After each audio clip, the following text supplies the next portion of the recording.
Ja siin me jälle oleme, eks ole. Ja noh, kes on endiselt otsustanud seda, ma ei tea, podcasti sarja, ütleme siis nagu edasi vaadata, siis täna jälle uus külaline fitness maastikul ja kui ma ühe sõnaga saaksin tänast siis sellist vestluskaaslast iseloomustada, siis see oleks sõna muhe. Et kõik ütlevad selle mehe kohta muhe ja ma arvan, et see mees ei ole mitte kunagi pahas tujus. Ma pole kunagi teda pahas tujus näinud. Et täiesti suured tarud. Jah, et see on täiesti kadestusväärne nii-öelda. Ma arvan, et see on rohkem näitekunsti eeldused, tead, ma lihtsalt peidan. Võib-olla see on lihtsalt sellest ka, et vaata, kui sa teed seda tööd niivõrd kaua aega, siis üks esimene asi personaaltreenerite töös ongi see, et kui sa seda tööd teed, siis sa ei tohi näidata seda, mis tegelikult, sa oled seal teiste inimeste jaoks. Ühesõnaga, ja jõusaal ongi see koht või minu jaoks on selline koht, kus kohta ma tulen head emotsioone saama, et sellepärast. Ja vaata, eks selles mõttes Londonis mul oli hästi hea kogemus, kuna seal see fitnessi maastik on niivõrd rahvast täis ja see teadmiste hulka on ka seinast seina, siis seal on väga hästi tuleb välja see, et need inimesed, kes oskavad kuulata oma klienti, nendel on alati hästi palju inimesi. See oli kõige tähtsam. See kahjuks ei lähegi, ütleme, see edukus ei lähegi isegi mitte niivõrd selle juurde, kuivõrd hästi sa oskad oma ala või siis seda, ütleme, oskad neid inimesi õpetada, vaid ikkagi läheb selle, millise tunde sa oma kliendile annad. Kindlasti. Eks ta sealt tulebki. Ühesõnaga, ma kutsun seda professionaalseks kretinismiks. Okei, väga huvitav. Aga et mitte nagu teemas ette rutata, siis kõigepealt, kusjuures üks asi veel, sa oled muhe ja keda sa mulle meenutad? Sa meenutad mulle seda Hafþór Björnssoni. Tead, ma olin Londonis ja mul oli selles mõttes hästi huvitav kogemus. Ma tegin trenni hästi sellises hardcore jõutõstmisklubis, mida juhib Dave Bulldog. Kohe selline nimi ongi ja tema on Andy Boltoni ristiisa ja Shalai, kes on siis omaaegne Inglismaa rammumees, hästi kõva ja siis tema tuligi sinna sellesse samasse saali tegema seminari oma selle Australian Strength Coachiga ja siis minu naine oligi selles mõttes seal kilkas ühelt jalalt teisele, et no nii, vaatame, mis näo Hafþór teeb, kui ta uksest sisse tuleb, kas ütleb, et oi, sa oled tead minu vend. Kus kohast sa siia said ja tuli välja, et poiss on selline hästi tagasihoidlik, vaikne, näeb pigem välja kui ülekasvanud korvpallur ja niivõrd vaikne, et kui temaga koos pilti läksin tegema, siis ei tulnud ei sõna ega teist suust välja. Aga ühesõnaga, sa oledki siis temaga ühes toas koos olnud ja oledki kõrvuti seisnud? Rohkem. Ma olen temaga koos juttu ajanud, me oleme temaga koos jõutõmmet teinud ja nii edasi, nii edasi. Ainus vahe sinu ja tema vahel on see, et ta on vist tiba pikem lihtsalt, jah? No tiba on hästi ilusasti öeldud, et ta võis vabalt tõsta niimoodi käed üles ja ma võisin tal käed läbi kõndida sirge seljaga ilma tema kätt puudutamata, aga see oli, võtta see Londoni kogemus oli selles mõttes lahe, et minu treeningpartner oli samamoodi Icelandist endine rammumees, kunagi maailmas 3. kohal olnud ja me oleme hästi ühtemoodi, ühte nägu, räägime ühtemoodi ja tema oli täpselt samamoodi 2 pead minust pikem, et kuidagi harjus selliste suurte inimestega ära. No ma arvan, treeningmetoodika juurde me mingi hetk jõuame, et mis tunne seal Hafþóril oleks jõutõmmet teha nii madalalt kangi tõmmata üles oma pikkusega, aga ja enne kui me nüüd liigume siis Inglismaale üldse, räägime siis Eestimaast, räägime Eesti algusaegadest, et sinu kohta on öeldud erinevate indiviidide poolt, kellega ma olen suhelnud, sest sinuga mul väga pikalt, ma tegelikult alles hiljuti sain sinuga nagu tuttavaks tegelikult nagu isikuliselt. Küll ma olen küll kuulnud, et on Gert Koovit ja Gert Koovit, kuskil on Gert Koovit, et Kaidoga olen alati juttu ajanud, see on ka, et ta on maininud sinu nime, et vaadad Gert Koovit, sellist tõesti, et tead Gert Koovit. Ma olen kuulnud tast, aga ma pole talle kunagi nagu otsa vaadanud, ma pole temaga kunagi suhelnud ja sinu kohta on öeldud ka, et sina oled siis nagu Eesti jõusaali kultuuri või jõusaali nagu üks nendest raske kahuriväelastest algusajastul põhimõtteliselt või midagi sellist. Et sina oled üks nendest originaalseid klassikuid ühesõnaga, et äkki räägi siis nagu paari sõnaga, ma arvan, et igati mõistlik on algust teha sellega, et kuidas sina üldse kangitõstmise juurde said, kas sa olid kulturist, olid sa jõutõstja, kes sa olid ja sa oled tegelikult ka, ma saan aru, siis Kulturismi Fitnessi Liidus olnud siis ka nii-öelda seal eksamineerija ja just ja midagi. Algusaastatest. Räägi rahvale algusaastatest ja räägi rahvale, kes sa siis nii-öelda kes sa oled, mis sinu algus oli nagu selles suhtes? No lugu on selline, et ma tulen sportlaste perest, nii ema kui isa olid hästi kõvad sportlased ja meid on 6 venda, 1 õde, hästi suur pere. Ja kahjuks oli mul piisavalt ebaõnne olla Taavi Kooviti väiksem vend. Et siis nii-öelda spordialased saavutused olid alati selles kujus, et kui ma koju läksin ja ema küsis, et mis medali said ja ütlesid selle peale siis kas hõbeda või pronksi, siis ema küsib selle peale, mis siis valesti läks. Sest et Taavi on nii korralikult kõik kodus ära rikkunud, et kui ei tule karika ja kuldmedaliga, siis on midagi valesti. Aga kui Taavi on käpp, siis kes sina oled? No vot, ma arvan siis, ma isegi ei saa öelda, et ma olen minikäpp, et eks ma siis selline tema kõrval väike poisu olen, aga hästi, ma arvan, et kõige suurem saavutus minu jaoks oligi see, kui me olime temaga esimest korda Euroopa meistrivõistlustel jõutõstmises Tšehhis.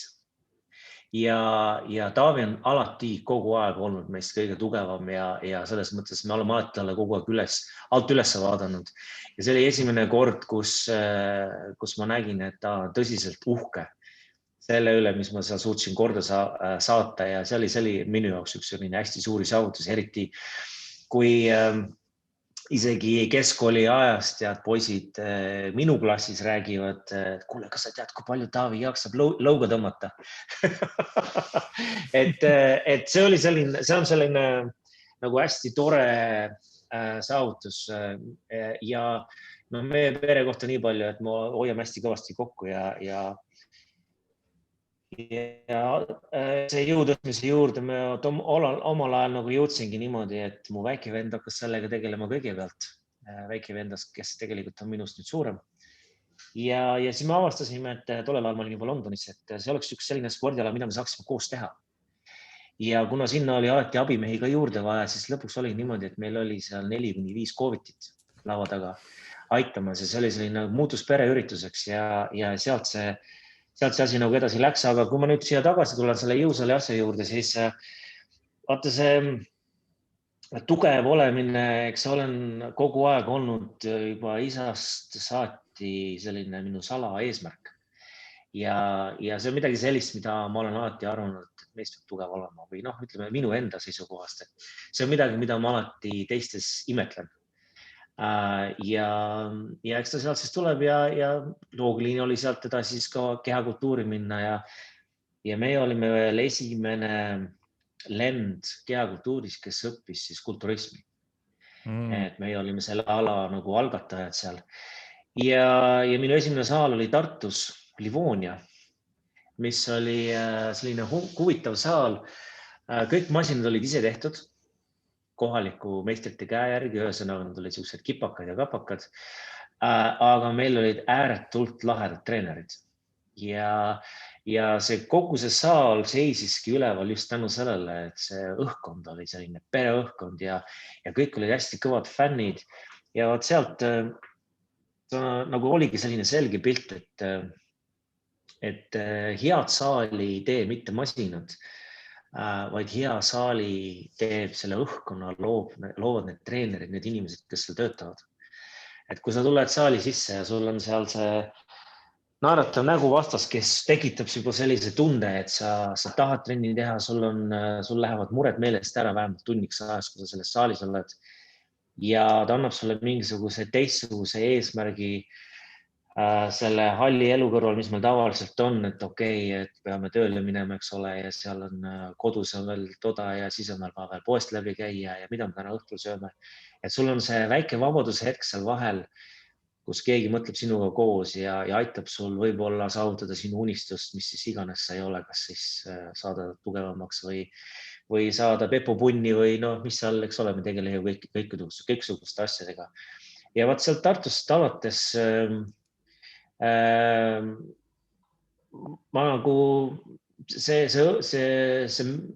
õhkkond nagu jäi alati mulle nagu sisse ja see on see, mida ma olen alati proovinud, mida iganes ma olen siis teinud, ma olen alati hoidnud seda enda sees hoida, et kõik see töökultuur, mis sul on, see on see, mis kiirgab teistel edasi ja ma olengi selles mõttes võib-olla natukene väikse veaga ka, et ma ei oska töötada koos inimestega, kes ei taha tööd teha. Et on selliseid treenerid näiteks, kes väga hästi saavad hakkama selliste inimestega, kes lihtsalt ei viitsi asju teha ja nad hea meelega vestlevad. Minul kahjuks on selline vana vene selline kool on sees, et trenn peab raske olema ja kui raske ei ole, siis on nagu tund aega rasku läinud. Et sealt ta tuleb. Aga kui sa mõtled või noh, mitte ei mõtle, vaid et kui sa nagu hakkasid trenni tegema, kuhu poole sind alguses rohkem tõmbas? Oli see muskli suureks saimine? Ei, ikka kulturism kindlasti kohe ja raudselt. Kulturism oli midagi sellist, mis minu jaoks oli midagi täiesti megat. Ja mina hakkasingi kulturismiga tegelikult tegelema enne Daavit. Ja seal ma olin ikka hästi kõva fänn. Keskkooli ajal salaja käisin kooli jõusaalis ennem kooli algust trenni tegemas, ja siis õhtul pärast postiga veel koos ja ma olin hästi-hästi kõva fänn. Ja siis kuidagi nagu Taavi sai selle sama pisiku minu kalt edasi ja siis sealt tema tähelend hakkas ka sealt maalt peale. Ja mõnes mõttes ma olen hästi tänulik selle üle, et mu elu niimoodi on läinud just selle üle, et mul oli võimalik näha, mis tähendab andekas inimene kulturismis. Just Taavi näol. Ja seega ma võistlesin päris tükk aega, aga ma ütlen sulle ausalt, ma olin suhtkond kehva. Ja võib-olla seal ei natukene puudu tollel ajal veel teadmistest ja toitumisest ja kõigest sellest, aga nüüd, kui ma sain nagu ennast võrrelda just kellegiga, kes on ääretult andekas, siis sai nagu pilt selgeks ka, et on sporti, mis on loodud, kus inimesed on täielikult loodud selle jaoks ja siis on sellised, kes ei ole just kõige paremad selles, aga see ei tähenda seda, et nad ei võiks olla head treenerid ja siis ma tegingi sellise otsuse, et ma pigem olen treener ja ma aitan teistel inimestel seda saavutada. Tolleks ajaks ma arvasin, et ma juba tean sellest päris palju. Ja eks ta aastatega sa saad järjest targemaks. Ja siis sealt tasakesi ta läkski niimoodi, et kuna mul alati, treening on alati hästi suur osa minu elust olnud ja kui see kulturismi osa läbi sai, siis kuidagi nagu see jõu tõstmine sai selline loogiline pikendus sellele, sest et üks asi oli see nagu vendadega koos selle asja ajamine ja mõõdu võtmine. Aga teine on ka see, et mida ma olen tähele pannud seda, et mida varemaks sa saad, seda suhteliselt kergem, see on hästi palju, eks ole, uurimusi ka sel teemal tehtud, et hästi suhteliselt kergem on tõsta suuri raskusi, sest et see tehnika on juba rohkem paigas, sa tunned vana mehe jõud tuleb sisse. Täpselt nii ongi, sa lähed üks juurikaks ära, et me just naarsime Kaidoga koos, et me oleme neid väheseid mehi, kes hoolimata sellest, mida vanemaks me saame, me tõstame järjest suuremaid raskusi. Et on eks ole sellised, me kutsume neid profi jõutõstjad, kes on juba siin, nende jaoks jõutõstmine on olnud see esimene spordiala, minu jaoks esimene spordiala oli kulturism. ja nemad saavutavad nüüd oma tipplae seal kuskil avatud klassis, eks ole, ennem 40. eluaastat ja siis ülejäänud osa, siis nad üritavad sellest tulemusest kinni hoida kõvasti. Ja mida vanemaks sa saad, seda suhteliselt vähem sa võid tõsta ja saad ikkagi medaleid, siis meie puhul on see olnud selles mõttes hästi huvitav, et me läheme järjest tugevamaks, hoolimata sellest, mida vanemaks me saame. Ja hästi lahe oli vaadata Dave Bulldogi, kes tegi maailmarekordi, ta hakkas jõutõstmisega tõsisemalt tegema, kui ta oli 50 aastane. Ja ta tegi maailmarekordi kükis, kui ta oli 55 aastane. Ja siis ma sain aru sellest, et ülikoolis meil juba räägiti, et kui sa oled juba üle 25, siis sinu füüsiline hakkab juba kõik allapoole käima, eks ole. Aga nüüd ta tulebki just kinni sellest, et mida vanemaks sa saad, seda targem sa pead olema, seda vähem sa võid trenni teha, aga seda targem sinu treening peab olema, seda kuna sinu tehnika tavaliselt on niivõrd palju juba ökonoomselt, seda suhteliselt rohkem sa oled võimeline ka tõsta. Okei, aga nüüd, kuidas sa võtaksid nagu kokku selle perioodi, kui sa nagu harrastasid siis nagu kogu seda tõstmist, ma mõtlen kangi tõstmist üldiselt, mitte kulturismi ja tõstmist nii-öelda Eestis, et mina olen aru saanud, et nagu sul on nagu Eesti aeg, siis sul on Inglismaa aeg ja nüüd sul on jälle Eesti aeg. Et kuidas sa nagu võtaksid kokku selle esimese Eesti aja, kui sa elasid Eestis, millega see lõppes nagu selles suhtes, miks sa otsustasid minna Inglismaale? Mina võtsin alati, kui ma siin Eestis alustasin, siis ma võtsin just eeskujuks need suured Ameerika stiilis personaaltreenerid ja just ma üritasin olla sama professionaalne ja kui see tund mul kliendiga oli, siis olla 100% just nimelt selle inimesega ja alati anda 100% iseendast. Ja kui see esimene nii-öelda Eesti aeg oli, siis ma arvan, et tollel ajal oli selliseid, ütleme, personaaltreening oli hästi uus asi ja personaaltreenereid ei olnud just väga palju. Ja ma arvan, et tollel ajal ma olin hästi, ütleme, alates seal, et on võimalik sellega ära elada ja on võimalik sellega ära elada väga hästi, on selles alas võimalik olla edukas. Et ma olin võib-olla paljudele selliseks nagu teeseadjaks ja ma arvan, et ma tegin paljudele inimeste silmad lahti, et selline asi on ka olemas ja seda on võimalik teha igal pool. Oli ju aeg, kus ma käisin erinevates jõusaalides seminare tegemas ja see oli veel aeg, kui ma olin Status Clubis peatreener just selle jõusaali osa pealt. Aga miks ma ära läksin, oli just nimelt see, et mitte üldse midagi nagu halvasti mõeldes, vaid ma tundsin, et mul jääb ideedest väheks ja mul oli selline tunne alati, et ma olen väikeses lombis kõige suurem kala, teades väga hästi, et ma tean tegelikult ääretult vähe ja ma tahtsin õppida asju juurde. Ma olin ja just proovida asju suuremas skaalas. Ma saan õigesti aru, et siis ei olnud...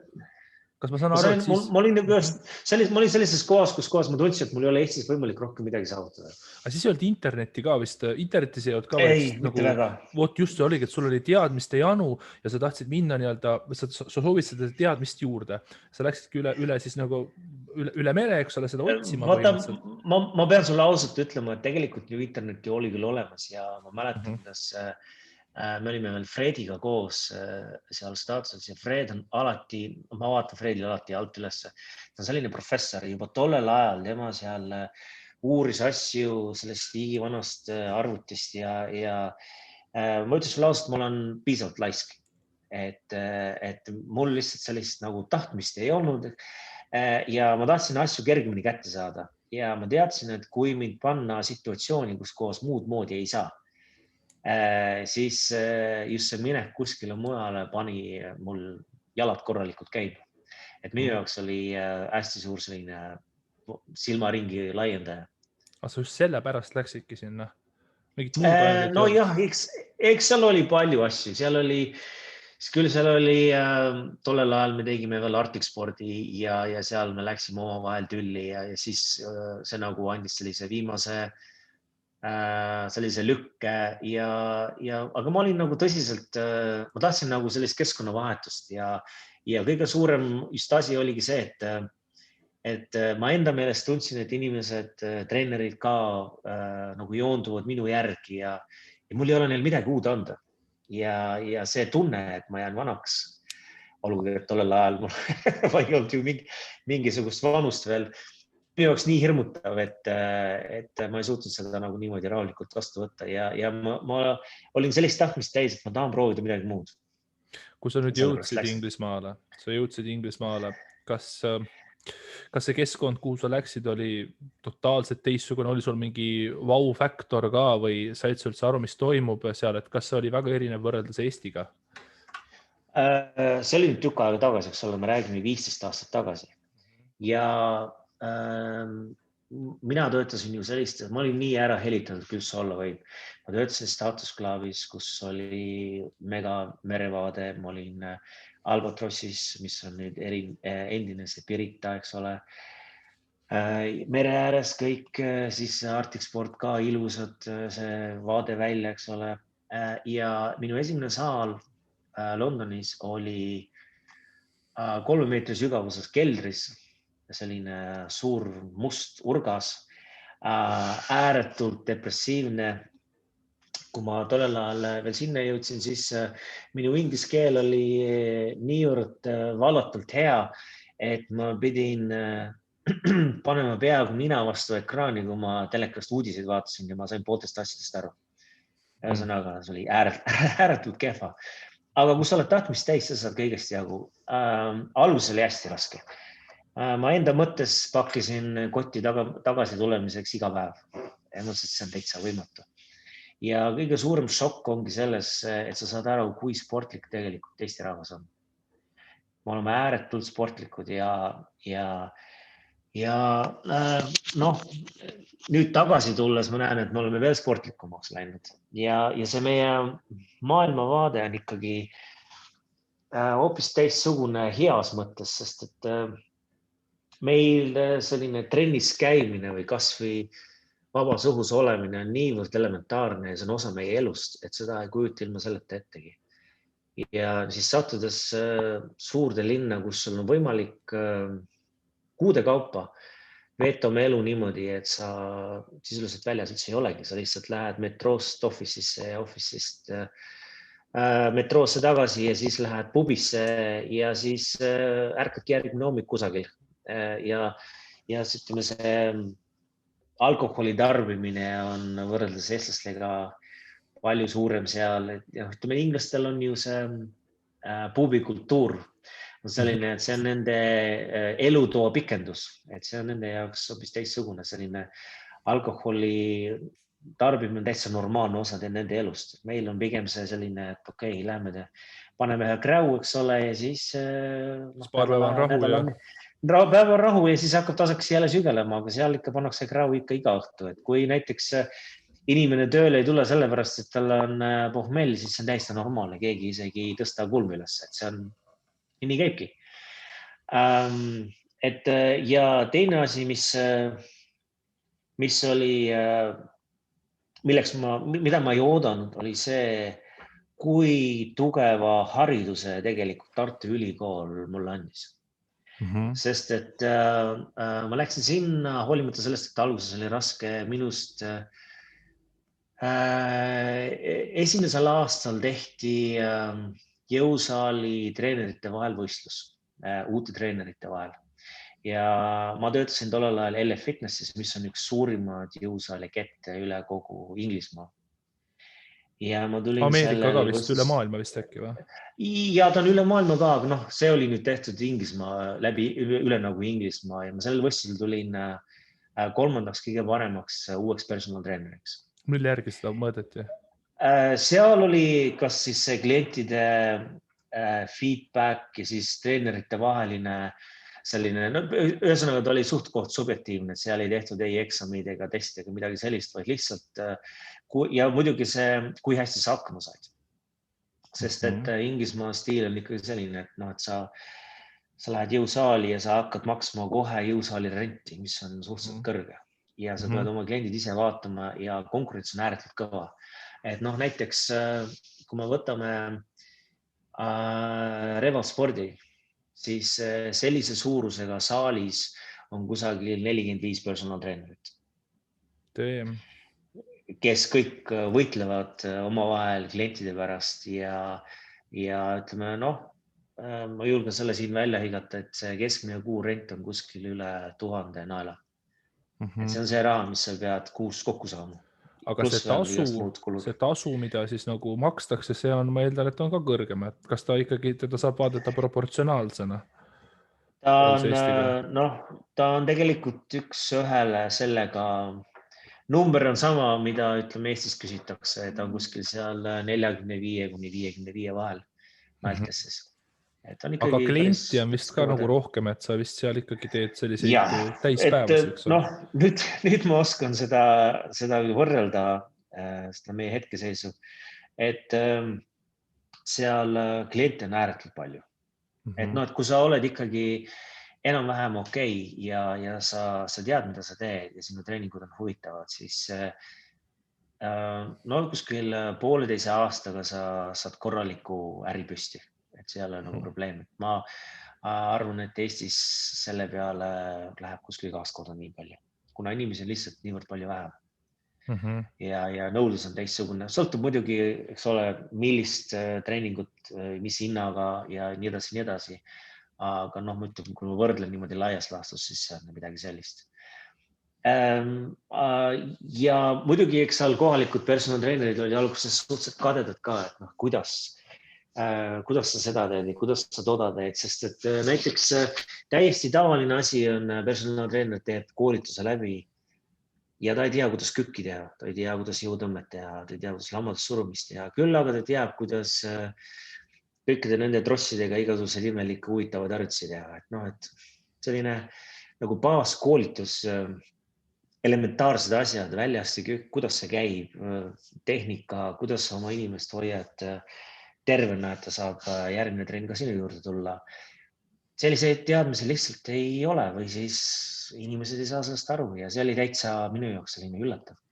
Ja noh, sina jõutõstjana kindlasti, jõutõstja, kui siin fitnessi maailmas üldse jõusaalitreenijad niisama, ma ei tea, teevad nagu siin sai mõnes teises podcastis räägitud Koikiga, et teeme 3 korda 10 on ju ja vaatame, mis saab, siis jõutõstjana sina eriti hästi mõistad ju seda, et progressioon on oluline metoodika, kuidas ma üles ronin raskustega, kuidas ma juurde panen, et seda vist on siis seal ka puudu ja sina, kui sa juba jõutõstmisega vist tegelesid selleks hetkeks, sul vist oli ikkagi selline protsendid ja metoodika vist kõik olemas, eks ole? Kas oskad seda rakendada? Ja pluss veel selle jõutõstmisega käib kaasas ka see pool, et väga tihti sa õpid ja saad aru õige tehnikast alles siis, kui sa ise haiget saad. Et kui sa oled endale põlvelehe korra haiget teinud, siis sa saad aru, et tegelikult seda kükki peaks hoopis niimoodi tegema. Et vot sellised, need on, kui isegi kui keegi sulle ütleb need võtmesõnad, eks ole, mida sa pead mõtlema, kui sa seda kükki teed, väga tihti, kui see kang juba sul seljas on, see läheb juba meelest ära. Veel vähem öelda seda oma kliendile, ta lihtsalt, sa vaatad peale, enam-vähem on okei ja käib küll. Aga kui sa oled korra juba ise haiget saanud, siis see läheb sul mitte kunagi meelest ära. Sama on ka, mis sa seal hästi kiiresti ära õpid, on see, et näiteks sa ise tead seda, näiteks jõutõmbe õpetamine klientidele, et on osa selliseid inimesi, kes ei saagi seda õigeks, ei saa selge sirgeks, sest et kehatunnetus on niivõrd halb ja mis sa talle teed, eks ole, ja seal, kui sul on niivõrd kõva tamp on taga, siis sa automaatselt ehitad enda jaoks sellised nagu õpetamise plokid, kuidas talle seda selgeks teha hästi kiiresti. Ja ta saab sellest kohe täpselt, ja ta saab sellest kohe niimoodi loovalt lihtsalt aru ja trennab edasi nii, nagu ta minema peab. On olemas inimesi, kellega läheb aastaid, nad ei saagi selle asja pihta, aga lõpuks see asi hakkab looma ja sest see on see kehatunnetus ja lihaste painduvus ja omavahelised suhted ja siis tähelepanuvõime ja kõik, mis sinna juurde tuleb ja kui see on kombinatsioonis meesterahva, kes tahab tugev olla, siis sa oled tõsiselt hädas. Üks huvitav coaching cue, mis saab olla, on see, ma olen lugenud, Brett Contreras seda kunagi jagas, et kuidas saada nagu seda, kui sa näiteks teed Rumeenia tõmmet, eks ole, ja vaata, Rumeenia tõmbega on see häda, et noh, inimene ei taha puusast nagu hingida, vaata, eks ole, et seda puusa taha lükata, et ta hakkab põlvest seda painutust tegema. Siis on see, et ütled inimesele, et kujuta ette, et sa käisid poes, sa ostsid 2 suurt poekotti ja siis sa tulid koju autoga. Nii, nüüd sa teed auto ukse lahti, tagumise ukse, kus sul poekotid on, sa võtad mõlema käega sealt kumbagi kätte ühe poekoti, aga kuidas sa ukse kinni paned? Tagumikuga põmdi lükkad ukse kinni, et lükkad tagumiku taha, et auto uks kinni panna. Et see on selline huvitav cue, millega siis saada inimene nagu hingima nagu selles suhtes nagu tagumik taha selles suhtes. Jah, kindlasti ma. Ja vaata, kuna sa näed niivõrd palju erinevaid inimesi ja seal on erinevate probleemidega ja siis sa hakkad juba neid nagu vigastusi ja vigastustest nagu mitte, ma ei räägi see füsioterapeedi seisukohast, vaid ütleme sellised tavalised asjad. Näiteks sinu puhul sa kindlasti näed seda, et kui keegi lammutab seal suhteliselt kehva tehnikaga lamadest surumist ja teha, eks ole, ta ei ole otseselt sinu klient, aga sa juba tead, et varem või hiljem ta tuleb olavaluga sinu juurde.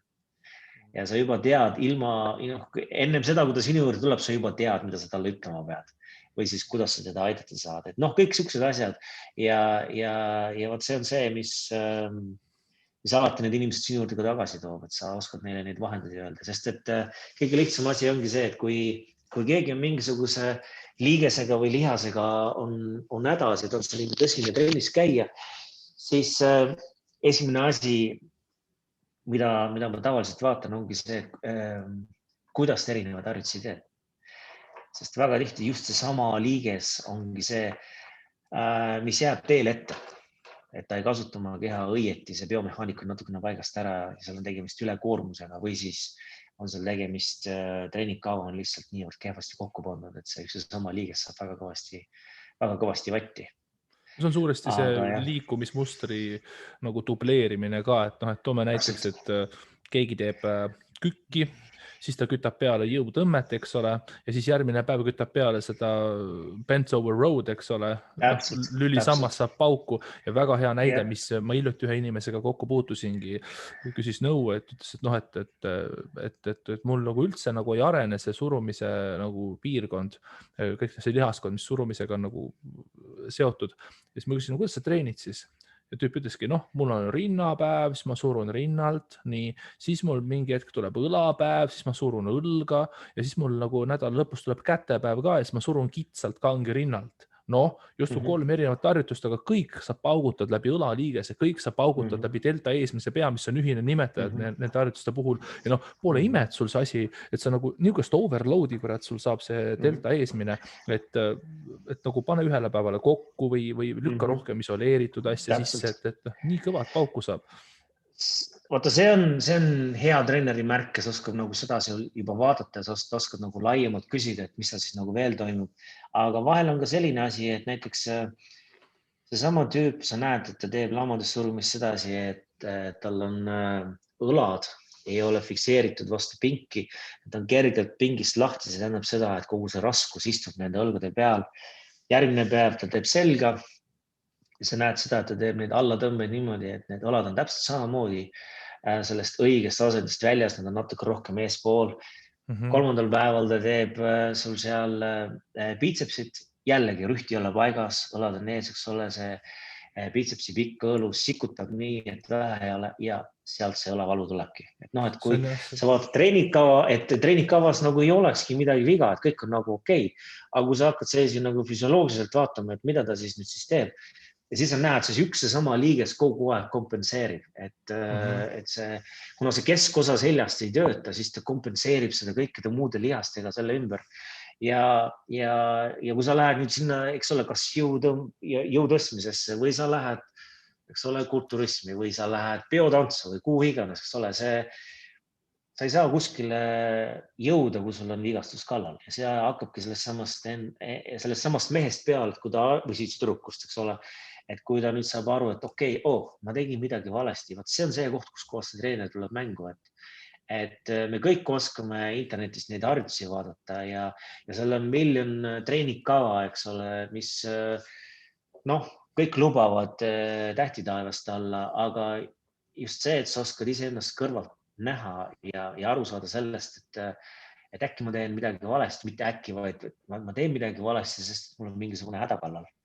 See on see koht, kus kohas ma arvan, et personaaltreeneri ameti ka mitte kunagi ära, hoolimata sellest, kui head need äpid ja asjad on, just see personaalne touch ja just see, et keegi näeb, kuidas su keha töötab, kuidas ta funktsioneerib ja seal tuleb veel neid kihte juurde, eks ole, sa juba peale vaadates saad aru, kuidas tal need hormoonid seal on ja kuidas seda nüüd näiteks toitumisega mõjutada ja seal see asi läheb järjest huvitavaks ja see ongi see põnev asi, et mida rohkem sa juurde õpid, seda rohkem sa saad aru, kui vähe sa tegelikult tead ja kui palju seal on veel võimalik juurde õppida ja siis juba tekibki selline nagu sa keskendud rohkem teatud alale, kuna ei ole võimalik kõike osata. Ja seal on tõenäoliselt keegi teine, kes oskab seda tööd teha palju paremini. Ja lõpus Londonis mul oligi selles mõttes otsad vedas, et ma olin hästi heas saalis, kus olid väga head treenerid ja meil olid kõikidel oma selline spetsifika, teatud valdkond, mida me jagasime väga hästi. Ja kellel oli seal mingisugune vigastus või kes tahtis seal rohkem näiteks tasakaalu, mäesuusatamise ettevalmistus, seal oli kohe spetsiaalselt inimene selle jaoks, kes see oligi tema kirg, ta tegeles sellega. Me kõik oskaksime kava kokku panna, eks ole, aga küsimus ongi selles, et kui palju sa ise naudid temaga koos tegutsemist, eks ole, kui seal on olemas keegi, kes tõesti tead, tal silmades tähti lendab ja ta möllab selle inimesega, see on hoopis teine asi. Ja just see ka, et sa ei karda seda inimest kellelegi edasi anda, et tead, see näitabki seda, et sa oled küps, et sa tead, mida sa väärt oled, sa tead, mida sa oskad. See on hästi lahe kogemus. Ehk siis loo moraal on see, et abaluu lähendamist pole kunagi liiga palju ja tehke regulaarselt Facebooki. No üks asi on see, aga vaata jällegi see asi läheb järjest nagu kihilisemaks, sest et Eestis, mis minu jaoks oli üllatus, on näiteks, kui ma võrdlen Inglismaad Eestiga, siis Inglismaal on rammumeeste asi ääretult populaarne. Kohe ääretult. Seal on juba peaaegu keskmises saalis on kivid olemas ja ütleme, ta on selles mõttes, kuna kahjuks Inglismaal see steroidide kontrollimine ja kätte saamine on väga lihtne, siis ka see rammumehe asi on, ta on ikka päris kõval maailma tasemel. Seal on näiteks 300 kilose kangiga seeriate tegemine on täiesti tavaline asi. Mis ma tean, ma olen ise jõutõstja ja minu maksimum kükk võistlustel kõikide vahendite ja sidemete ja kõikidega on 307 kilo, mille üle ma olen väga uhke. Et see näitabki seda, et see rõhk on hoopis teistsugune. Eestis selle võrra jällegi, mis on hästi kõval tasemel, on fitness. Nii tüdrukud, poisid ja see on selline, rammumehed on ka Eestis, eks ole. Meil on siin paar väga kõvat rammumeest, aga ütleme see rahvainimese rammumees, see on rohkem selline nagu harrastajate tasemel, kui Inglismaal on ta meie võrreldes nagu peaaegu profi tasemel täitsa. Seal on suksed kollid käivad koos, et kohe hirmu vaadata. Huvitav, mis selle kultuuri nagu esile kutsub, et kas see on nagu harrastajate arv või see on, et helgemad pead organiseerivad seda spordiala näiteks? Ma arvan, et seal on mõlemad. Seal on nii ühte kui teist ja eks ta ole ka sellega, et alguses seal oli jõutõstmine suhteliselt populaarne just selline Westside stiilis, aga kuna see eeldab kõvat varustust treeninggruppi, siis palju lihtsam on teha näiteks nüüd seda sama ilmavarustuseta jõutõstmist. Neil on täitsa oma liigad selle jaoks, kus sa saad trenni väga hästi teha ka üksinda, sul ei ole mitte kedagi vaja. Aga mis nüüd selle rammumehega kaasas on just see, et personaaltreenerina näiteks kui sa trenni teed õues, siis rammumehe trenni on palju lihtsam teha. Mis sul vaja on, eks ole, sul on vaja suurt ratast, suuremat topispalli, mõned köied ja sa saad sellise väikse tüdrukuga juba rammumehe trenni ära teha. No üldfüüs põhimõtteliselt midagi sellist. Täpselt ja sellepärast hakkab juba sealt ka peale, et see ja kuna ilm on selline, et sa võid olla aastaringselt kogu õues ja siis see poriseks saamine ei ole mingisugune nagu probleem, et see käib selle asja juurde. Neil seal sellist külma ja lund ei ole nagu meil. Et võt seal on see suur erinevus. Aga kui rääkida näiteks sellest samast, sina praegu vaata tegeled siis nagu jõutõstmisega, eks ole, päris kõval tasemel, et sa oled isegi siin ju Eesti meister, et kõvasti paugutad, eks ole. Et paari sõnaga nagu rääkida, et milline näiteks sinu metoodiline lähenemine on oma siis jõutõste trenni, et on sul mingisugune, ma ei tea, seal mingid shake'od või Westside sa vist ei tee midagi sellist, et kas sul on mingi oma süsteem või su süsteem on tuletatud mingi klassiku poolt? Ja kuidas see nädal lõikas välja näeb?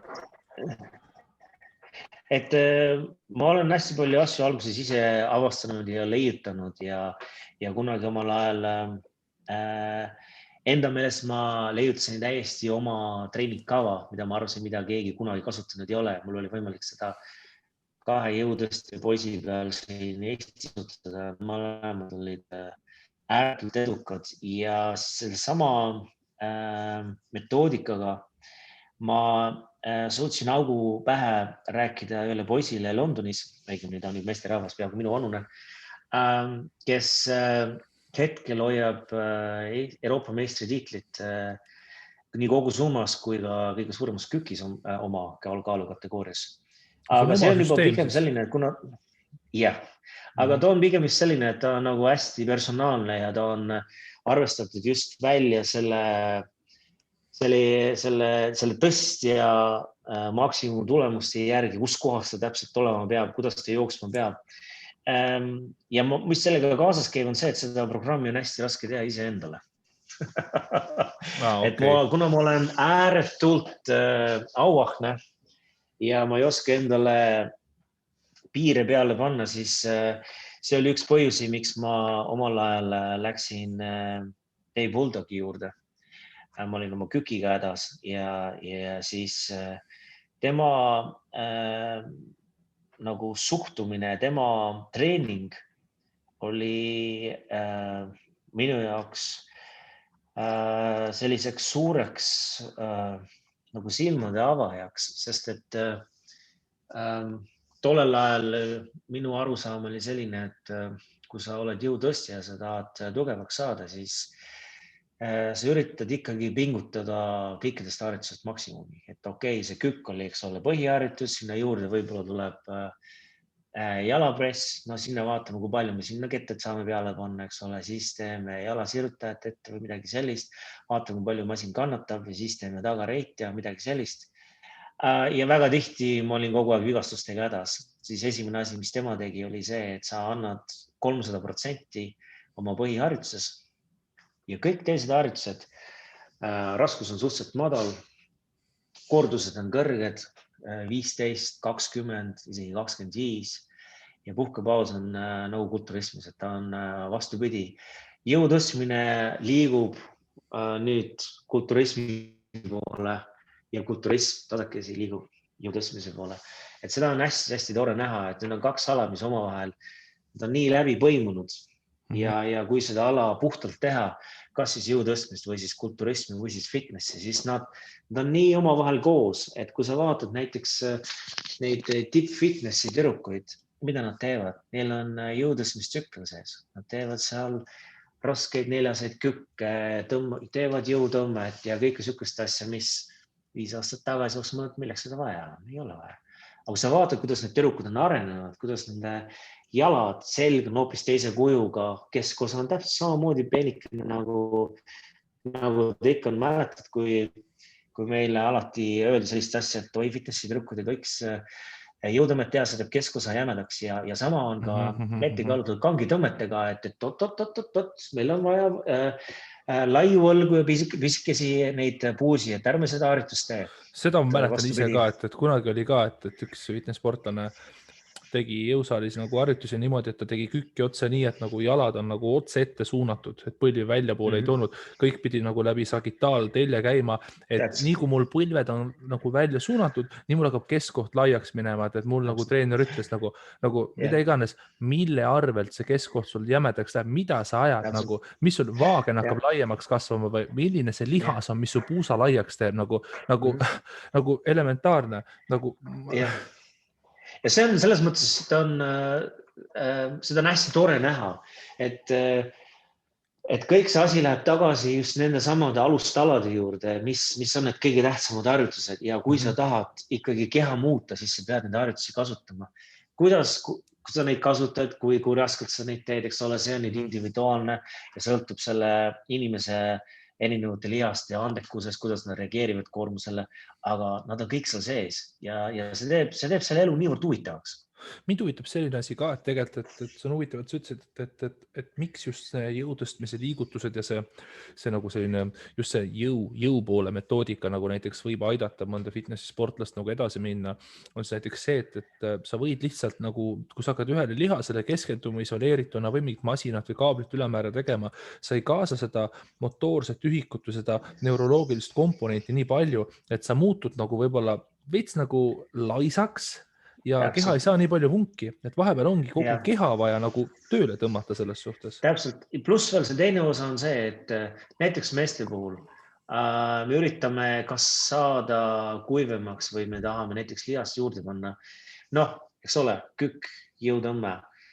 See on selge, et me kasutame keha kõige suuremaid lihased. See tähendab seda, et me paneme nii metaboolselt kui hormonaalselt siukse paugu kehale, et sealt on midagi head ja huvitavat oodata ja mina näiteks kasutasin seda tehnikat väga tihti oma klientidel, kellel ei läinud kaal alla.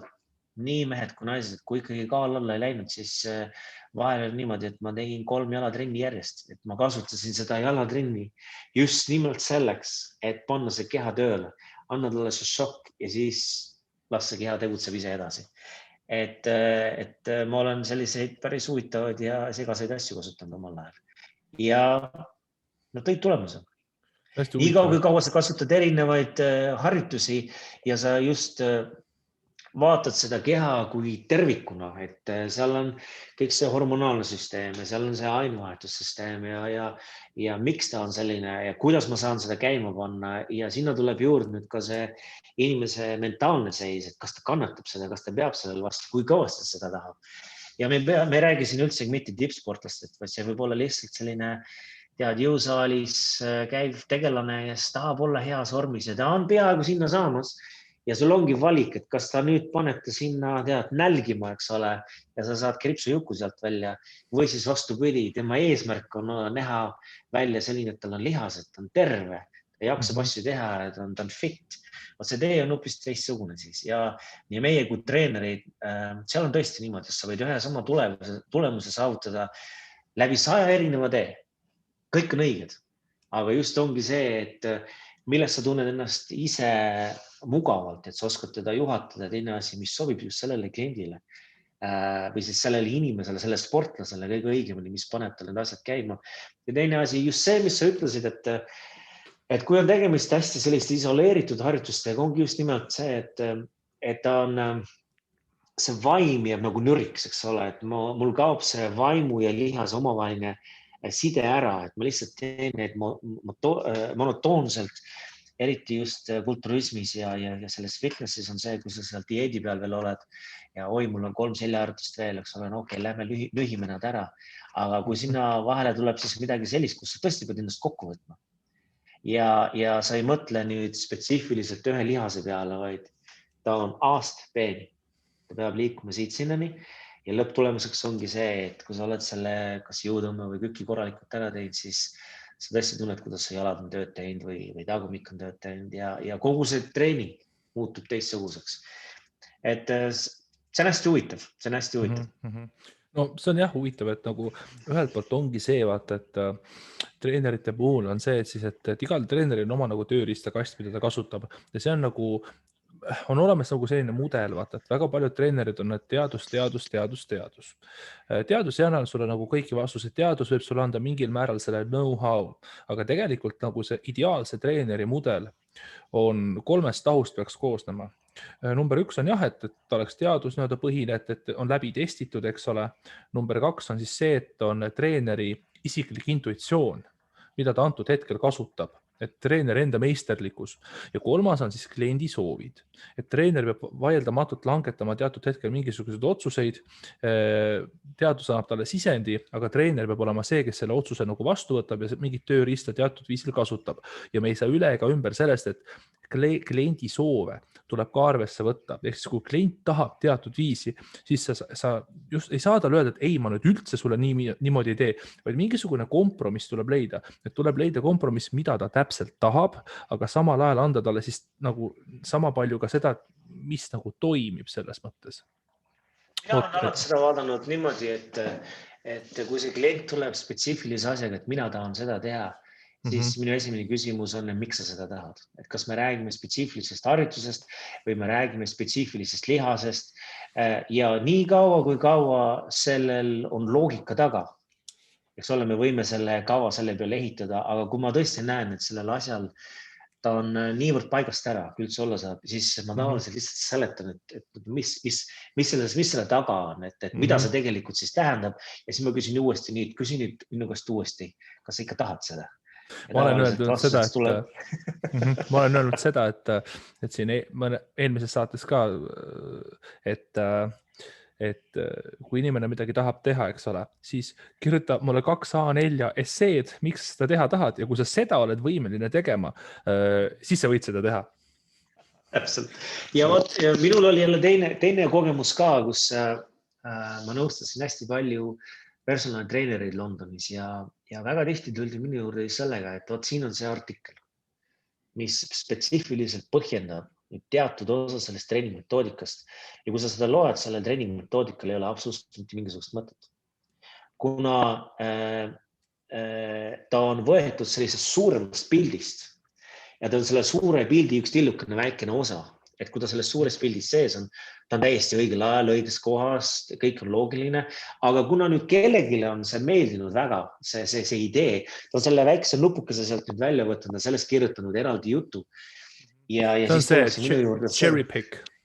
Täpselt. Ja siis tullakse selle jutuga minu juurde, kuule, ma ei tea, mida sellega teha, et ma hirmsasti tahaks seda teha, aga ma ei tea, kuhu seda panna ja kuidas üldse võimalik on. Ja siis vaata tulebki see haridus või see haritus tuleb sinna juurde, mille üle jällegi ma olen Tartu Ülikoolil hästi tänulik, et üks peamine asi, mis ma sealt sain, ongi see, et ma olen võimeline vähemalt siiamaani nägema seda tervikpilti ja kuidagi nagu aimama, kuhu see käib, kus kohas see õige koht on. Ja sellest siis tuletama, et okei, et mis sellest nüüd edasi saab, kuhu see läheb, kas see sobib sulle ja nii edasi ja nii edasi. Et see on selline kõikidele nendele treeneritele, kes seal on, just see selline nagu põhitõed, need on sellised, mis tavaliselt alati jäävad, eks ole, see metoodika, kuidas harjutusi raskemaks teed, tegelikult see elu on ääretult lihtne. Ja me teemegi seda elu keeruliseks sellega, et me tahame iseennast müüa, eks ole, siis me leiutame neid kummalisi asju seal. Jah, eks ma arvan ka, et need põhitõed on ammu välja leiutatud, mida nagu siis teadus peale saab antud hetkel jõutreeningule tuua, on siis nagu mingisugused detailid, et progressiivselt ülekoormata tuleb, inimkeha teatud viisil toimib, eks ole, ja need põhitõed on olemas, et detaili võib peale tulla ja paratamatult on see ka, et loed ühe artikli läbi, loed 2 artiklit läbi, see, et need on teaduslikud artiklid, mida sa läbi lugesid, ei tee sinust nagu, mitte selles eksperti, aga see ei ole laustõde. Loe läbi 10 aasta jooksul 1000 artiklit, vot siis nagu saad sa mingisuguse sellise järelduse näiteks teha. Ja ideaalis on ka see, kui sa ise praktiseerid. See on teine tahk. Et kui sa tõesti üritad midagi saavutada ja sa näed, et okei, niimoodi ma ei saanud. Proovime siis niimoodi. Kas ta nüüd tõesti andis mulle tõde selle tulemuse ja siis sa hakkad nägema, et okei, minu puhul töötas vot see, kui nüüd minu juurde tuleb klient, ma ei saa eeldada, et talle võib see nüüd üks-ühele töötada, sest et see originaalidee minu peale ei töötanud, et siis vaata, sul hakkabki juba see intuitiivne lähenemine sellele kliendile, et mis võiks talle nagu sobida. Ja noh, ütleme, treeneri seisukohast see teeb asja huvitavaks. Aga nüüd, kui selle puhtalt nüüd selle jõutõstmise juurde tagasi tulla, siis mul on nagu hästi värskendav just see, et ma sattusin esimesel päeval, kui ma Revaspordi uksest sisse astusin Kaidoga kokku. Ja Kaido haaris mul kohe varrukast kinni ja ütles, et okei, tuled meiega koos trenni, hakkad meiega koos trenni tegema ja ma olen siiamaani suutnud selles pundis sees olla ja praegu ongi niimoodi, et paljud need kavad ja asjad kõik on, me oleme Kaidoga pead kokku pannud ja Kaido on mulle need asju ehitanud siin ja teinud ja mul ei ole üldsegi mitte häbi öelda seda, et vaata väga tihti personal treenerid just hoolimata sellest, kas nad on sportlased või ei ole, nad nagu, neil on häbi tunnistada, et nad kasutavad kellegi teise teenuseid või et oi, tead, ma teen ise oma treeningkava ja ma olen kõige targem siin maailmas. Mina kasutan Kaido treeningkavasid just nimelt selles põhjusel, et üks asi, tema kogemus sellel alal on palju suurem kui minu. Ja kõige lihtsam viis õppida on just see, et kui sa töötad teiste meistritega koos. Sama nagu ma töötasin Dave Bulldogiga koos ja tema on Andy Boltoni looja. See on siis esimene mees, kes tõmmas 1000 naela maast lahti. Ta kükkis vist ka 1000 poundsi. Jah, täpselt, ta oli täielik meister. Ja tema lähenemine sellele asjale,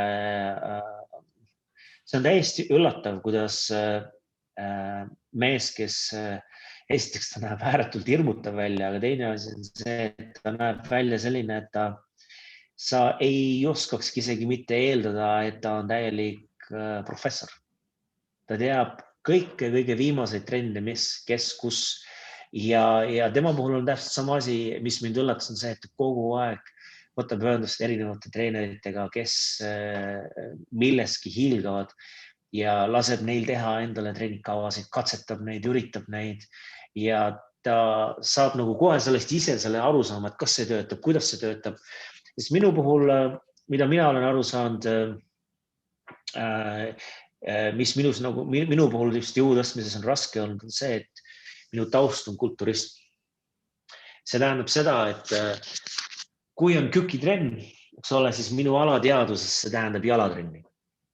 See tähendab seda, et kõik, mis on jalgadega seotud, on selles päevas, kui see päev on möödas, siis muustame jalad ära ja me tegeleme teiste asjadega edasi. Aga jõutõstmises on ka see pool, kus sa nagu tavalises tõstmises sa treenid seda sama liigutust mitmed korrad. On ju olemas kiiruslik treening, eks ole, seal on plahvatuslik treening olemas. Just see, et sa kogu aeg tuletad endale meelde seda tehnikat ja siiamaani mina alles õpin, kuidas seda asja kõige õigemini teha, just arvestades seda individuaalset keha ülesehitust ja just seda balanssi, millised vigastused mul on ja kuidas ma saan nüüd seda harjutust sooritada võimalikult ökonoomselt, võimalikult suure raskusega, arvestades seda, et ma saan seda teha ainult teatud viisil. Eks ole, see on see sama asi, mis kohe läheb ka klientide peale edasi. Et see teeb selle asja niivõrd huvitavaks ja just see Kaido lähenemine, mis on nüüd puhtalt jõutõstmise seisukohast, just see, et sa teed ühte tõstet erinevat mitu korda nädalas, sul on võimalus seda tõstet teha erinevatel viisidel, kuidas see mõjutab erinevaid liigeseid ja sinna juurde tuleb kohe taastamine. Et oi tead, mul on siin küüranukk on valus ja siit jääb valuseks ja siis sa hakkad vaatama, et okei, mis ma sinna teha saan. Ja siis esimene asi on, ma ei tee trenni. Teine asi on, ma võtan valuvaigisteid. Ja ka siis me kõik unustame ära selle, et siin on võimalik ju, eks ole, venitada mitte ainult peale trenni ja ennem trenni, vaid ka vabadel päevadel. kõik need foamrollid, massaažipallid, massaažimasinad, mida võimalik kõik kodus teha. Et see ongi see, et see hakkab sinust endast. See hakkabki kinni sellest, kui kõvasti sa seda tahad. Kui kõvasti sa oled valmis selle nimel tööd tegema. Et kas sa kohe jõuad söök, magama või siis, nüüd ma pean hakkama venitama, sest et homme on kükitrenn ja kui ma seda kükki sügavaks ei saa, siis ongi kõik. Eks ju. Vot sellega ongi huvitav asi see, et ühelt poolt ongi, et kui palju sa oled nõus siis nagu kõiki asju ette võtma, et oma eesmärk saavutada, et nii-öelda piltlikult löös üle laipade minema. Ja teine asi, mille juurde ma tahtsin tagasi tulla, ongi see, et kui me rääkisime sellest kogemusest, et ongi, me peame hoidma kainet mõistust. Teadus saab väga kontrollitud tingimustes anda meile spetsiifilised vastused ja kui meil on palju teadusuuringuid, me saame teha teatud üldistusi. Aga teiselt poolt me ei tohi ära unustada näiteks ongi treeneri enda pikaajalist kogemust. Et loomulikult, kui meil on kaks äärmust, ühes pool on kogemus, teisel pool on ainult teadus. Me ei saa kõike panna oma kogemuse põhjalt, et ei saa olla nii, et me oma tagumiku peal proovime kõik läbi ja sellest tuletame teistele. Ja me ei saa ka minna teise äärmusesse, et loeme ainult artiklit läbi ja läbi selle siis nagu tõlgendama seda, et kuskil peab olema see kuldne kesktee, aga nüüd kuhu me veel ei ole jõudnud ja mille pealt ma sind pinnida tahan, on see, et mis sind teeb nagu veel erilisemaks teiste sees, on siis see, et võtame nüüd ette selle, sina oled taimetoitlane, mitte ainult taimetoitlane või oledki vegan, eks ole. Räägi nüüd, anna meile siis nüüd oma selline kõne, essee. Miks sa oled taimetoitlane, millal sa hakkasid taimetoitlaseks ja kuidas taimetoitlus ehk veganlus on siis mõjutanud sinu sportlaskarjääri? Ja jääme praegu siia. Jah, ma jõudsin, see oli vist peale seda maailmameistrivõistlusi siin Tallinnas, kus ma tulin 3. Ja jumal küll ei mäleta. Ma mäletan seda, et mind valiti tollel ajal veel aasta sportlaseks veteranide klassis. Ei mäleta. See oli nagu kauges minevikus või kaua? See on ikka jah, ta oli suhteliselt kaugel. See oli üks Kaido oskaks seda kohe peast öelda, aga ütleme niimoodi kuskil 5 aastat tagasi. Ja ma olin, ma olen vegan olnud 3 aastat. Aga vot sellest ajast saadik ma jäin oma põlvedega tõsiselt hätta. Ja nad olid sellised, et nad olid kõvasti põletikus, nad läksid järjest progressiivselt nagu hullemaks, hoolimata sellest, et küll ma seal üritasin oma seal tehnikat parandada, metoodikat parandada. Minu tavaline treening algas sellest, et ma rullisin ja venitasin ennast 45 minutit enne treeningu algust. Ja ma olin kohe tõsiselt hädas ja sinna juurde tuli ka veel see, et kui minu kehakaal oli ikkagi, ma olen üliraske kaalus, eks ole, sinna juurde tuli ka see, et ma tundsin, et ma olen nagu pushinud oma keha sellise piiri peale, et kui ma nüüd samamoodi lasen edasi, siis vaat sul tekib selline nagu sisetunne, et mul on vererõhk on tõenäoliselt suhteliselt kõrge, mul on kohe selline nagu seesmiselt on raske olla. Ja need toidukogused on hiigla suured, seal on seda kolesterooli ja värki on niivõrd palju, et kohe alateaduses mulle selline tunne, et mu tõenäoliselt kõige õigem asi, mis teha oleks võtta 30-40 kilo kaalust alla, jätta see sport sinna kanti ja siis tegeleda siis selle treeneri ametiga edasi ja ongi kõik. Aga vot siis sellel ajal ma sain tuttavaks oma naisega ja ennem veel seda, mul oli palju kokkupuuteid nende dietoloogidega seal Londonis ja mis kogu aeg minu nagu peas ringi jooksis, oli sellised märksõnad, mis nad väga tihti ütlesid, et kui sul on selline tõsine akuutne vigastus jõusaalis, siis esimene asi, mis sa peaksid tegema, on kuskil nädalaks ajaks sa asendad loomse valgu taimse valgu vastu. Kuna see vähendab põletikilise protsesse kehas, see taastub palju kiiremini just sellest vigastusest, siis hiljem võid tagasi lülituda. See lihtsalt kiirendab seda taastumist palju rohkem. Aga loomulikult, mina olen selline tegelane, kes alustas oma päeva 10 toore munaga. Sinna siis, eks ole, pudru kõrvale, siis seal oli vähemalt 3 või 4 sellist mehist, sellist proteiiniseiki. Miks toored munad? No vaata selles mõttes, et vaata hommik ärkamine oli hästi vara, 5:30. Sest Rocky Balboa jõi teid. Jah, et selles mõttes, et sa harjud sellega nii ära ja sellega käib kaasas veel oma tehnika. Nüüd see taimetoit on, eks ole, räägib munade joomisest, aga ühesõnaga lõpuks ma tegin seda 20 aastat ja selle aja peale sa harjud sellega niimoodi ära, et see ei ole mingisuguseid emotsioone. Aga vot siis ma sain tuttavaks oma naisega, kes on vist, ma ei teagi, kui kaua taimetoitlane olnud. Selge. Ja oot. Kusjuures tema muidugi poetas selle, et ta on taimetoitlane hästi ettevaatlikult meie esimesel kohtingul umbes sellise näoga, et homme kukub kuu alla ja kõik surevad ära. Ta vaatas, kellega ta teitile läks. Mis ma selle peale ütlen? Ja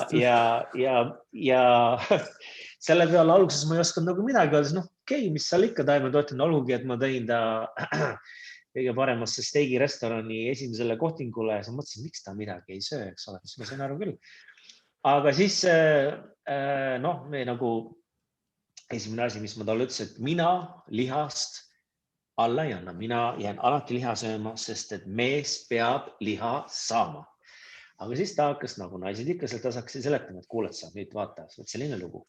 Et kui sa nüüd prooviksid seda taimetoidu jura 1 nädal aega ja kui sul juhuslikult hakkab parem, siis tegelikult sa võid ju võistelda, sa saad saavutada kõiki neid asju, mida sa tahad saavutada, lihtsalt süües targelt, just niimoodi, nagu sul kehal nagu praegust vaja on. Ja kuna tema ise on selles toitumise ajal hästi kõva tegelane ka ja siis ta lubas, et kuule, et sa ära sinna muretse mitte millegi pärast. Ma ehitan sulle täpselt selle dieedi, ma vaatan, palju sa kalorit pead saama ja ma panen sul kõik asjad valmis. Sina lihtsalt proovi nädal aega, nii nagu sul see läheb. Nädal aega läks mööda. Peale selle, et loomulikult, kas sa oled kunagi ise taimetoitu sellist nagu mingit tõsisemat asja söönud? Mul on olnud mõnikord selline taimetoidupäev küll, et ma olen proovinud küll neid, ma ei tea, siin kikerjärgne kotletti ja porgandikotletti ja ma olen saanud mingisuguseid taimetoidu asju küll. Ja mul poleks taimetoidu vastu midagi süüa, kui vaata, seal on kombineerida vaja ja värki, eks ole, ja seda on preppida vaja, et nagu, aga taimetoit saab väga maitsev olla. Et midagi selle vastu vaata, mul ei ole. Sellega käib kaasas tavaliselt üks selline asi, et vaata eriti veel, kui see taimetoit saab sulle pihta sellise ootamatult, eks ole, siis keha reageerib sellele esimese hooga suhteliselt sellise raelukal viisil, et seda gaasi saab olema paremale vasakule seesi kohe mehiselt, on ju. Aga sellest hoolimata ma pidin ikkagi tunnistama oma naisele, et tegelikult selle nädala aja jooksul mu põlvevalu oli kadunud. Ja ma olin sellega ära olnud aastaid ja kui see muutus oli niivõrd tugev ja teine asi, mis juhtus, oli see, et minu vererõhk oli täiesti normaalne. Ja siis nagu ei olnudki rohkem midagi vaja, sest et vaata, kui sa oled kulturist olnud, siis kulturistid on võimelised sööma toolijalgu, kui nad teavad, et see nende jaoks vajalik. Et seal oli absoluutselt mingisugust probleemi ja minu jaoks ei olnud ka, sest minu jaoks on alati toit olnud vahend tulemuse saavutamiseks. Kuna ma olen eluaeg olnud selline peaaegu sportlane, eks ole. Ja esimest korda elus ma avastasin, et ma olen milleski tegelikult andekas. Et mul on selle jaoks soont, mul on võimalus midagi saavutada. Need olid rahvusvahelised võistlustel, ma tulin tavaliselt alati tagasi 1 või 2 medaliga. Ja siis vaatasime, et seal on tegelikult selline suur nagu potentsiaal selles söögis sees, sest mida kauem ma taimetoidu peal olin, seda kiiremaks läks minu taastumine. sest et tollel ajal ma juba töötasin koos Dave Bulldogiga ja ma olen elus hästi kõvasti trenni näinud, aga need treeningud, mis siis ma läbi pidin elama. See oli niimoodi, et kui meie kükitrenn läbi sai, siis ma hakkasin juba vaikselt värisema ja ennast mentaalselt ette valmistama 7 päeva pärast toimuva järgmise kükitrenni, sest need olid täiesti, kui sa vaatad isegi Instagramis paari minu kükivideot, mis on sealt tehtud, sest nad on midagi päris tõsist. Ja ma suutsin kõikide nende meestega kaasas käia. Läksin iga trenniga ja tugevamaks, minu tulemused paranesid, minu võistlused läksid järjest paremaks. Ja kui selliste suurte karudega koos trennida ja nad kõik hakkasid niimoodi nagu tõsiselt vaatama, et kuule, et täitsa uskumatu, et taimetoiduga see asi niivõrd hästi töötab ja isegi Dave Bulldog, ta oli niivõrd uudishimulik, et isegi tema proovis seda paar kuud, seda taimetoidu asja järgi. Ja ta on, vaata selles mõttes selle taimetoidu üks selline võlu ongi see, et kuna kehas on neid põletikulisi protsessi on palju vähem, siis sa taastad sellest treeningust niivõrd palju kiiremini. See tähendab seda, et sinu treeningkormused võivad olla suuremad, tihedamad, sinu areng on kiirem. Kõik need väikesed, tead, sellised, siit on natukene valus, mis tavaliselt, mida vanemaks sa saad, seda kauemaks nad jäävad. Need kaovad ära 2-3 päevaga, umbes niimoodi, et järsku tollel ajal üle 40 aastane mees, nagu ma olin, eks ole, järsku ma tundsin ennast 22 aastasena. See oli selline võrratu tunne. Ja mis muidugi minu jaoks abiks tuli, oli see, et kuna me mõlemad oleme hästi uudishimulikud, mina ja minu naine, siis me võtsime kohe ette ka Ephedrini selle vertical diet, mis tollel ajal oli hästi kuum. See oli Hafthor kasutas seda. Selgita, mis see on korraks, et paari sõnaga. Eks ta põhimõtteliselt ole selline, et sa kasutad sellist toitu, mis on kõige lihtsam kehal seedida. Et ta siin riis, liha ja ütleme, sa ei kasuta asju, mis võivad olla suhteliselt raske kehale just seedimiseks. Ja ta on just läbi selle, et need kalorid on hästi sellised kokku surut, nad on tents ja sul on seda lihtne süüa. Tänu sellele sinu kaloraaž on suhteliselt kõrge, just eriti sellised rammumehed, eks ole. Nagu Eddie Hall ütleb, kaal tõstab kaalu, eks ole. Ja just me üritasime teha midagi sarnast, aga just läbi taimetoidu. Aga kuidas sa need kalorid kätte saadki seal nagu selles suhtes ja kuidas sa valgu kätte saad? Kas see on problemaatiline või mitte? Vaata, üks asi, mis mina avastasin, on see, et mu kutsa tahab mulle tere öelda. Üks asi, mis me ära unustame, on see, et valk on ehitusplokk. Süsivesik on see energia, mis paneb selle ehitusplokki õigesse kohta. Ja taimetoit on kõrge süsivesiku sisaldusega. See tähendab seda, et kuidas ma ütlen, see keha kasutab seda olemasolevat valku palju säästlikumalt, kui me oleksime hästi madala süsivesiku sisaldusega, kõrge valgusisaldusega dieedi peal, sest siis seda sellest valgust hakatakse tootma siis need vajaminevaid süsivesikuid ja nii edasi, eks ole. Ja sinna sellega kaasas käivad kõik need lauguproduktid ja üks asi, millest ma aru sain, oligi see, et see valgu koguse kätte saamine, see 200-300 grammi valku sisse suramine kehasse, see ei olegi niivõrd oluline. Tähtis on see, et sa saad oma kalorid kätte. Ja see oli üks asi. Ma tean, et sinu jaoks siin hakkab kohe selline nagu punane tulukene põlema, et nii see ikka päris õige ei ole, aga tegelikult on niimoodi, et kui sa vaata, see toidukogus on suhteliselt suur, eks ole. Taimetoiduga käib kaasas see, et su kõht läheb tühjaks iga 2 tunni tagant, mis tavalise söögi puhul on täitsa võimatu. See tähendabki seda, et sa sööd kuskil 6-8 korda päevas. See tähendab seda, et sinu lihased saavad toitu niivõrd mitu korda rohkem. ja see taimetoit ongi mul kombineeritud nüüd erinevate valguallikatega, kas see on siis sooja, kikerherned, eks ole, nad on omavahel kokku kombineeritud. Ja me tegime need arvutused ka ja ma avastasin, et kuna taimetoit on niivõrd palju lihtsam süüa, siis minu tavalise sellise liha dieedi peal üle 200 grammi valku päevas süüa on päris raske. No kohe sul selles mõttes, et seda pikemaajaliselt just teha, seda on väga raske teha. Ja kui ma läksin taimetoidu peale, siis oli mul suhteliselt kerge näiteks süüa 240 grammi valku päevas. Millest? See tulebki kõik nendest, isegi näiteks kaerahelvestes, eks ole, seal on juba osa valku sees. Kõik need, muidugi me olime niivõrd nahaalsed, et me panime kokku ise shake'id. Just arvestades seda, et tollel ajal me olime Londonis ja see töötempo oli täitsa kohutav, et mul ei olnud isegi mitte aega korralikult maha istuda ja süüa. Siis me ise ehitasime sellised nagu toidukorra asendajad. Üks shake oli 1000 kalorit, seal oli 50 grammi valku, ülejäänud siis süsivesikut ja sellised nagu, ja need ma jõin kolm päevas. Kui palju lisandeid on näiteks? Vaata, seal oli selline firma nagu Bulk Powders, kus sa saad ise kokku panna. Sa saad tellida näiteks soojavalku, riisivalku ja need omavahel siis kombineerida. Aga ma mõtlen just nagu väiksemad lisandid, et B12, mingid rauad. Need on kõik, ja need olid meil täitsa eraldi režiimina kaasas.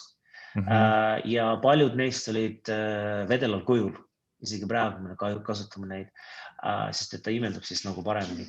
Aga vaata, just selle veganluse puhul räägitakse palju sellest, et toidus on palju vähem B12, eks ole, B-vitamiinid on hästi nagu madalad, et see on üks asi, mida kindlasti seal peaks nagu juurde panema.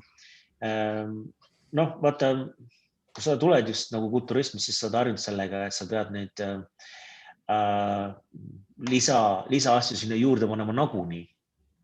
See on selline tavaline asi, et kui sa ikkagi dieedi peal oled, eks ole, sa pead sinna vitamiine ja mineraale juurde andma, sest vastasel korral su keha lihtsalt ütleb üles. Eriti kui dieedil oled selles suhtes, eks ole. Täpselt, ja. Ja see oli üks asi. Teine asi on see, et isegi tänapäeva tavalise dieedi puhul ta kipub olema suhteliselt B-vitamiini vaegne. Eestis muidugi vähem, sest et Eesti toitlejad on palju kvaliteetsemad, kui nad olid Londonis. Seal on see hästi kõva masstootmine, aga ikkagi. Ja lõppasi, mis selle taimetoitlusega oli see, et näiteks see kaalu hoidmine või siis kaalu tõstmine, see muutus palju kergemaks. Just tänu sellele, et toit seedub palju kiiremini. Näiteks praegu ma olen kuskil 135-140 kilo vahel. Ennem, kui ma ümber lülitasin sellele dieedile, siis mu kehakaal oli kuskil seal 130 kandis. Mitte, et mu eesmärks oleks hirmus suurt kehakaalu saada, aga ma olen nagu aru saanud sellest, et minu selline ideaalne tõstmise kehakaal ongi kuskil seal 135-140 vahel. Kui ta üle väga 140 läheb, siis kehakaal juba ette jääma, selles mõttes, et kõik see kükitehnika hakkab pihta saama ja jõutõmbe, see algasend on palju raskem kätte saada ja see on selline liik. Suur kõht tõmbab sind good morningusse ära siis juba. No vot täpselt, nii ongi jah, et üks asi on see, et mäletan omal ajal ma vaatasin hästi suuri jõutõstjaid, mõtlesin, kurat, ise küll selline, vabandust, eks ole, ise küll selline tahaks välja näha, aga praeguseks ma olen jõudnud sinna maani, kus kohas ma vaatan Eddie Halli tema hiilge ajal ja eks oli suur hiigel, suur mees, suure kõhuga, siis vastupidi, kui ma vaatan teda, ma tunnen sellist nagu vennalikku sugulust. Et selline peakski selline suur, tugev mees, kahjuks ta ongi niimoodi, et ühed ümmargused mõlemad. Täpselt ja sellised rõõmsad põsed, eks ole, et selja tagant on näha, kas naeratab või ei naerata. Aga jah, nii ta on ja ütleme see ja kummaline ongi see, et tollest ajast saadik nagu see taimetoit jäigi mulle külge ja ja siis see ümberlülitumine tegelikult ei olnud üldse mitte kerge, et ma arvan, mingisugune 2 kuud mul oli niimoodi, et me jõudsime nädalavahetusse ja ma ütlesin naisele, kui mina nüüd steki ei saa, siis ma löön kellegi maha. Ja ei olnudki midagi, et pigem see sõnum ongi selles, et ma ei taha kedagi siin taimetoidu peale keerata ega midagi, sest see oli puhtalt minu personaalne selline ja sul ei ole vist sellist, sul ei ole vist, kas sa nagu, sinu ajend siis nagu veganiks minekuks oli see, et sa tundsid ennast selle toiduga paremini, aga kui suurt rolli selline eetiline komponent mängib nii-öelda, et nagu siis nagu selline... Mida kauem sa taimetoidu peal oled, seda tasahilju suuremaks ta kasvab ja minu puhul oli alguses muidugi see, et mul oli niivõrd palju parem olla ja uued rekordid muudkui tulid, eks ole, ja elu läks nagu niivõrd palju huvitavamaks. Aga siis tahes-tahtmata sa hakkad mõtlema selle peale, et vaata, me kõik mõned, eks ole, mõned vähem, mõned rohkem, aga me kõik nagu usume sellesse, et meie ümber on energia, eks ole, et kas ta on siis hea või seda negatiivne ja siis ma ei taha muidugi väga nüüd luulu, eks ole, siin olla, aga see energia on ka kõiges selles, mida me sööme. Ja kui sa nüüd hakkad minema ka sellesse, et kui mina nagu sel teemal mõelda ei taha, aga kui sa hakkad mõtlema, et mida see tegelane võis veel mõelda oma viimastel hetkedel, seal see pea otsast ära võeti ja siis on see energia, eks ole, mida sa ise sisse sööd, et see nüüd selleks, aga eks ta ole igal ühel, ühesõnaga ta on nüüd, see maailm on hästi huvitav, sest et me otsustasime endale võtta koera. Ja koer, vana idikas, on selline, kes tahab ainult liha süüa. Ja siin me oleme nüüd 2 sellist tõsist taimetoitlast, seisavad Selveri sabas ja ostavad steki. Et võt nii see lugu ongi. Kui lihtne üldse nagu võib-olla ongi siin, et lõpetuseks võib-olla, et kui lihtne üldse see nagu vegan on olla, kui sa oled välja sööma või vaata, mul on ka näiteks olnud see, et mida mina olen tähele pannud, et sa võiks vegan sööki süüa, aga kui sa tahad osta mingit vegan hot dogi või vegan juustu või nad on võrreldes loomse toiduga tehtud nii kalliks. Kas ta on seda hinda nagu väärt, et kas see toode nagu, ta on nagu just tehtud nišš või posh, eks ole, et ma olen nüüd, et kuna ma tunnen ennast just nagu moraalselt paremini, kui ma seda söön, et sellest nagu ma maksan kõrgemat hinda ka. Kas see kõrge hind vegan toodetel on õigustatud või tegelikult võiks see odavam olla? Ei, ta kindlasti võiks olla odavam ja üks põhjus, miks ta kallim ongi sellepärast, et tema järgi on vähem nõudlust. Et kui inimesed seda rohkem sööksid, siis ta automaatselt läheks kohe odavamaks. Aga kui ta oleks odavam, siis ka inimesed sööksid seda rohkem äkki? Jah, tõenäoliselt küll, jah. Ja vaata, eks ta ole ka teistpidi, et kui sa mõtled, vaata praegu me räägime, eks ole, sellisest nagu rämpssöögist, aga kui me räägime sellisest kõrgekvaliteedilisest korralikust taimetoidust, siis see on ääretult odav. Aga sellisel juhul sa pead ikkagi ise olema selline kõva leiutaja või siis sul võib olema selline imeilus armas naine, nagu mul on, kes kõik asjad kodus valmist teeb. Et see on üks asi. Siis veab, jah.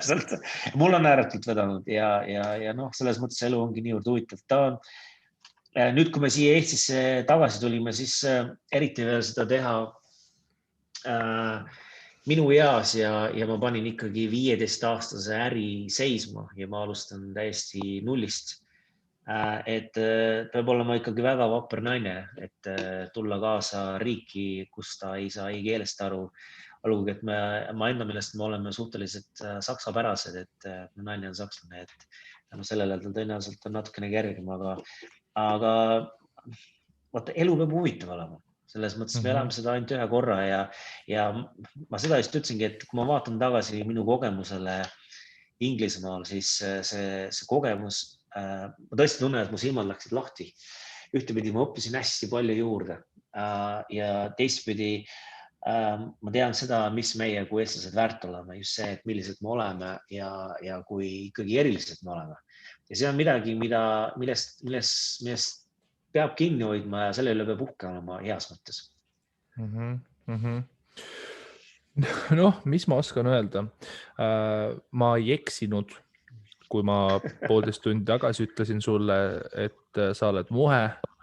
Sa tõestasid praegu oma muhedust, selline jutukas muhedik. Täpselt. Mõlemad habemikud. Jah, habemikud, aga noh, jah. Alumine ots on suht sarnane, ülemine ots ei ole nii sarnane. Anname sulle natukene aastaid, küll sa sinna järgi jõuad.